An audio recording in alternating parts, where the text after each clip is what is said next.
त्यासोबतच कमर्शियल गॅसच्या टंचाईमुळे हॉटेल व्यावसायिकांसमोर आता मोठा पेच निर्माण झालाय।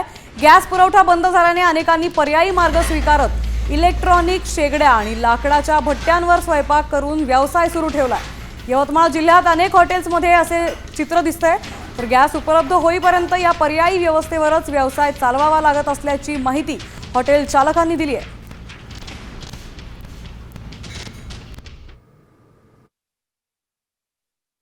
अख्ख्या देशामध्ये सध्या युद्धजन्य परिस्थिती निर्माण झाल्यामुळे या युद्धाचा फटका संपूर्ण जगासह आपल्या राज्यासह यवतमाळ जिल्ह्याला बसलेला आहे। यामध्ये विशेष करून व्यावसायिक गॅस पुरवठा जे आहे तो प्रशासनाने बंद केलेला आहे। त्यामुळे व्यावसायिकांपुढे मोठा संकट आणि पेच निर्माण झालेला आहे। बरेचसे ठिकाणी लाकडाच्या चुली पेटलेल्या आहेत, तर काही ठिकाणी इलेक्ट्रॉनिक शेगड्या आणून त्यावर व्यवसाय करताना आपल्याला पाहायला मिळते। आपण अधिक बातचीत करणार आहोत। मित्रा, कधीपासून हे इलेक्ट्रॉनिक शेगडीवर तुम्ही व्यवसाय करताय? हे 4-5 दिवस झाले सर। एक दिवस आमची हॉटेल पण बंद होती।